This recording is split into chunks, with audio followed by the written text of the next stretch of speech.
সাবেক আইজিপি বেনজির আহমেদ বিদেশে থাকলেও তার বিচার চলবে।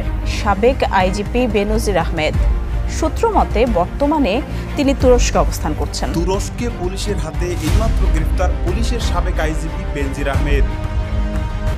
এখন যে আলোচনা সবচেয়ে বড় প্রশ্ন সেটা হচ্ছে বেনজির কোথায়, কিন্তু এই প্রশ্নটি আমরা পরে আলোচনায় আসবো। তার আগে যেহেতু আরো সম্পত্তির সন্ধান পাওয়া গেছে, সেই সম্পত্তির সন্ধান আসলে কোথায় কোথায় পাওয়া গেল একটু। দুর্নীতির অভিযোগে পুলিশের সাবেক মহাপরিদর্শক বেনজির আহমেদের বিরুদ্ধে অনুসন্ধানের কাজ করছে দুর্নীতি দমন কমিশন দুদক। এর অংশ হিসেবে অনুসন্ধানী দল এখন এই মুহূর্তে খুঁজছে বেনজির আহমেদ কি একাই দুর্নীতি করেছিলেন নাকি তার সাথে আরো কেউ ছিলেন। বেনজিরের সাথে সহযোগিতা অবশ্যই ছিল, কারণ বেনজির সে একা অন্য কোনো প্রশাসনের সহযোগিতা ছাড়া এত বড় দুর্নীতি, চাঁদাবাজি, দখলদারিত্ব এটা করতেই পারে না। অবশ্যই যেই সমস্ত জমিজমার রেজিস্ট্রি অফিসের কর্মকর্তারা রয়েছে তারা এবং প্রশাসনের লোকজন, ওসি, ডিসি, তারা অবশ্যই এই বেনজির আহমেদের সাথে জড়িত রয়েছে। কারণ এই একদিন আগেও যেই সমস্ত অসহায় নিরীহ মানুষগুলো তারা তাদের ব্যথাগুলো মিডিয়ার সামনে প্রকাশ করতেছে যে তারা কিভাবে নির্যাতিত হয়েছে, সেটা প্রকাশ করার কারণেই পুলিশ প্রশাসন গিয়ে তাদেরকে মারধর করছে বেনজির আহমেদের সাপোর্ট করে। আর সে কারণে সেই সমস্ত অফিসাররা যারা বেনজির আহমেদের সাথে দুর্নীতিতে সহযোগিতা করেছে তারা এবার কঠিনভাবে ফেঁসে যাবে। কারণ কথাই বলে যে চোরের যে সহযোগিতা করে সে হচ্ছে বড় চোর। তাদের সহযোগিতার কারণেই বেনজির আহমেদ এত বড় দুর্নীতি, চাঁদাবাজি, দখলদারিত্ব এত কিছু করতে সে সক্ষম হয়েছে। পাপের লেজ যখন বাড়তে থাকে তখন যে কোনো জায়গা থেকে আজরাইল চলে আসে, তো সেটাই কিন্তু হয়েছে। এবার দেশ থেকে পালিয়েও রক্ষা পায়নি পুলিশের সাবেক আইজিপি বেনজির আহমেদ, একেবারে হাতে নাতে সে ধরা পড়ে গিয়েছে। আর তার সাথে যারা দুর্নীতিতে জড়িত ছিল তারাও এবার কঠিনভাবে ফেঁসে যাচ্ছে। দর্শক, এই বিষয়ের কিছু অংশ ভিডিওর শুরুতে শিরোনামে আপনারা দেখে এসেছেন, বিস্তারিত দেখবেন পুরো ভিডিও জুড়ে। এই বিষয়গুলো দেখার পূর্বে আপনাদের একটা অনুরোধ করব, যারা আমাদের চ্যানেল নতুন আসছেন চ্যানেলটি সাবস্ক্রাইব করে অল ক্লিক করে বেল আইকনটি চালু করে দিবেন। তো তাহলে নিত্য নতুন পরিবেশন করা আমাদের আলোচিত সংবাদগুলো অটোমেটিকভাবে আপনারা পেয়ে যাবেন। দর্শক, চলুন আমরা দেখে আসি যে পালিয়ে গিয়ে কিভাবে ধরা পড়লো হাতে নাতে বেনজির সাহেব, সেটা আমরা দেখার পূর্বে প্রথমে কিছু অংশ একটু দেখব যে বেনজিরের এই দুর্নীতি অপকর্মের সাথে আর কোন কোন অফিসার, কোন কোন প্রশাসনিক কর্মকর্তা বা কারা কারা তার সহযোগিতা করছে এবং তার সাথে দুর্নীতিতে জড়িত রয়েছে, এ বিষয়ে কিছু তথ্য আমরা প্রথমে একটু দেখি, এরপর আমরা ওই বিষয়গুলো দেখব। ধৈর্য ধরে একটা লাইক দিয়ে ভিডিওটি দেখতে থাকুন।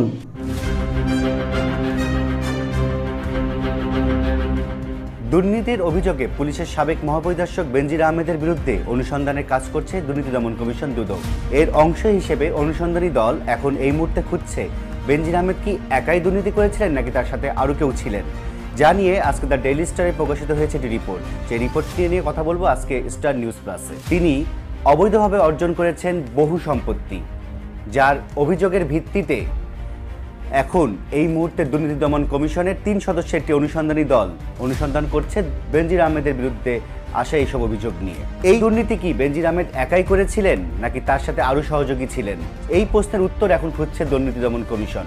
এই উত্তর খুঁজতে গিয়ে দুর্নীতি দমন কমিশন পেয়েছে পুলিশের কর্মকর্তা, রাজনীতিবিদ এবং বিভিন্ন ভূমি অফিসের সাব রেজিস্ট্রারদের নামও উঠে আসছে বেনজিরের সহযোগীদের তালিকায়। তারা কিভাবে বেনজির আহমেদকে দুর্নীতি করতে বা অবৈধভাবে সম্পদ অর্জন করতে সহযোগিতা করেছিলেন, সেই প্রশ্নের উত্তর জানতে তাদেরকেও জিজ্ঞাসাবাদের মুখোমুখি করতে চায় দুদক। ঢাকা, গোপালগঞ্জ, ময়মনসিংহ, গাজীপুর, কক্সবাজার, সাতক্ষীরা, যে জেলাগুলির নাম বললাম তার প্রতিটি জেলাতেই সম্পত্তির খোঁজ পাওয়া গেছে বেনজির আহমেদের। এই সব জেলায় কর্মরত পুলিশ কর্মকর্তারা বেনজির আহমেদকে অবৈধভাবে সম্পদ অর্জনে সহযোগিতা করেছেন এই সব জেলার বিভিন্ন সাব রেজিস্ট্রি অফিসের কর্মকর্তারা। বলা হয় পুলিশের কর্মকর্তারা বিশেষ সুবিধা পেতে সহযোগিতা করেছেন এবং অর্থের বিনিময়ে সহযোগিতা করেছেন ভূমি অফিসের কর্মকর্তারা। এই মানুষগুলোকে দুর্নীতি দমন কমিশন তাদের আতশ কাজের নিচে আনতে চাচ্ছে। তারা ইতোমধ্যেই তালিকা তৈরি করার কাজ শুরু করেছে এবং খুব শীঘ্রই তাদেরকেও জিজ্ঞাসাবাদের জন্য ডাকা হবে বলে দুদকের একটি সূত্র দ্য ডেইলি স্টারকে নিশ্চিত করেছে। হঠাৎ কেন তার সহযোগীদের খুঁজছে দুদক, এই প্রশ্নটি ছিল দুদকের এক ঊর্ধ্বতন কর্মকর্তার কাছে আমাদের। তিনি উত্তরে বললেন, বেনজির আহমেদ জমির যে দলিল মূল্য দেখিয়েছেন তা বাজার দরের চেয়ে অনেক কম। এই কাজটি করতে তাকে সহযোগিতা করা হয়েছে বলে তারা মনে করছে। ভাওয়াল রিসোর্টে বেনজির আহমেদের শেয়ার রয়েছে এবং বেনজির আহমেদের ঘনিষ্ঠ হিসেবে পরিচিত বিভিন্ন পুলিশ কর্মকর্তাদের শেয়ারও রয়েছে ভাওয়াল রিসোর্টে। এই বিষয়টিও নজরে রাখছে দুদক। বেনজির আহমেদ ও তার পরিবারের ব্যাংক হিসাবের তথ্য চেয়ে গত 25শে এপ্রিল BFIU বাংলাদেশ ব্যাংকের ইন্টেলিজেন্স যে ইউনিটটি, সেই ইউনিটটিকে চিঠি দিয়েছিল দুদক। এই সংস্থাটি গত 20শে মে এই চিঠি জবাব দিয়েছে, জানিয়েছে 33টি ব্যাংক অ্যাকাউন্ট রয়েছে বেনজির আহমেদ, তার স্ত্রী এবং 2 কন্যার নামে। এই 1.5 মাস বা এই 1 মাস সময়কালে বেনজির আহমেদ এই সব অ্যাকাউন্ট থেকে 70 থেকে 80 কোটি টাকা উত্তোলন করেছে বলে অভিযোগ রয়েছে। দুদক চেয়ারম্যান নিজেও স্বীকার করেছিলেন যে তিনি টাকা উত্তোলন করতে পারেন। তো তিনি যখন টাকা উত্তোলন করতে পারেন, হঠাৎ করে এত টাকা লেনদেন বেনজির আহমেদ কিভাবে করলেন? এখানে কি ব্যাংক কর্মকর্তারা জড়িত নয়? এই প্রশ্নের উত্তর খুঁজছে দুদক। বাংলাদেশ ব্যাংকের একটি নিয়ম রয়েছে, যদি কেউ নগদ 10 লাখ টাকা এবং চেকের মাধ্যমে 50 লাখ টাকা তোলেন, তাহলে একটি চিঠির ফরওয়ার্ডিং পাঠাতে হয় বাংলাদেশ ব্যাংকে। বেনজির আহমেদ যেসব ব্যাংক অ্যাকাউন্ট থেকে এই টাকাগুলো তুলেছেন, সেই সব ব্যাংকই বাংলাদেশ ব্যাংকেই প্রতিবেদন দিয়েছে। সেই প্রতিবেদন দিয়েছে কি দেয়নি সেই বিষয়েও দুদক এই মুহূর্তে অনুসন্ধান করছে। ক্ষমতার অপব্যবহার করে বেনজির আহমেদ কত টাকার মালিক হয়েছেন, কত সম্পত্তি কিনেছেন তার পরিবারের নামে, এই সব বিষয় এখন সারা দেশের আলোচনার ঝড় তুলছে। সেই আলোচনায় নতুন মোড় এনে দিয়েছে দুদকের এই সিদ্ধান্ত যে তার সহযোগীদের তালিকা করবে। সহযোগীরা কারা? কেঁচো খুঁড়তে কি আবারও সাপ বের করে আনবে দুদক, নাকি আবারও কোনো মতে একটি অনুসন্ধান কাজ শেষ করে দায় এড়াবে সংস্থাটি? আমরাও জানতে চাই কে কে রয়েছেন বেনজিরের সহযোগীদের নাম তালিকায়। দর্শক, শিরোনামেই যেমনটি শুনছিলেন আপনারা, বারবার ঠিকানা বদলাচ্ছেন দেশান্তরী সাবেক আইজিপি বেনজির আহমেদ। সূত্র মতে বর্তমানে তিনি তুরস্কে অবস্থান করছেন। 6 জুনের আগে দেশে ফেরার সম্ভাবনা নেই, তাই দুদকের তলবে তার হাজিরা নিয়ে সংশয় রয়ে গেছে। এদিকে বান্দরবানে মিলেছে বেনজিরের আরও 100 একর জমির সন্ধান, যেখানে গরুর খামার ও মাছের চাষ করতেন বেনজির আহমেদ। সাবেক আইজিপি বেনজির আহমেদের অবস্থান, দেশ ছেড়ে পালিয়েছেন এই তথ্য প্রায় নিশ্চিত। কেউ বলছেন দুবাই, কারো মতে তিনি সিঙ্গাপুর। নতুন করে বাজারে চাউর হয়েছে একসময় সিনা টান করে চলা বেনজিরের এখন নতুন আস্তানা তুরস্কে। একাধিক আইনশৃঙ্খলা বাহিনীর তথ্য বলছে তুরস্কে যে বাসায় অবস্থান করছেন বেনজির তা তার পুরনো বন্ধুর, যিনি পুলিশের ঠিকাদারি কাজ করতেন আইজিপি থাকা অবস্থায়। তবে তার অবস্থান নিয়ে কোনো তথ্যই নেই তার আইনজীবীর কাছে। এত কিছুর মাঝে যে প্রশ্নটি সাধারণের মাঝে ঘুরপাক খাচ্ছে, 6 জুন কি দুদকে হাজির হচ্ছেন বেনজির আহমেদ? সূত্র বলছেন 6 জুনের আগে বেনজিরের দেশে ফেরার সম্ভাবনা কম। আইনজীবীর মাধ্যমে সময় আবেদন করতে পারেন দুদকে। দুদক আইনজীবী বলছেন গেল 6 মাসে ব্যাংক অ্যাকাউন্ট থেকে কত টাকা তুলে নিয়েছেন বেনজির সে বিষয়ে খোঁজ চলছে। এখন কে কি করবে না করবে আমরা জানি না। আমি মনে করি যেহেতু বিষয়টি পুরো দুদকের এখতিয়ার, এখন অনুসন্ধান চলছে, কোনো ভুক্তভোগী যদি সত্যিবার হয়ে থাকেন আমার মনে হয় উনি দুদকে একটা দরখাস্ত দিতে পারেন, তাইলে সবচেয়ে ভালো হয়। আর কারো কাছ থেকে যদি টাকা নিয়ে থাকে তাহলে টাকা উদ্ধারের জন্য তো অন্য পথ নিতে হবে, সিভিল মামলা করতে হবে। অ্যাকাউন্টগুলোর উপর একটা অ্যাসেসমেন্ট চলছে, পরীক্ষা নিরীক্ষা চলছে।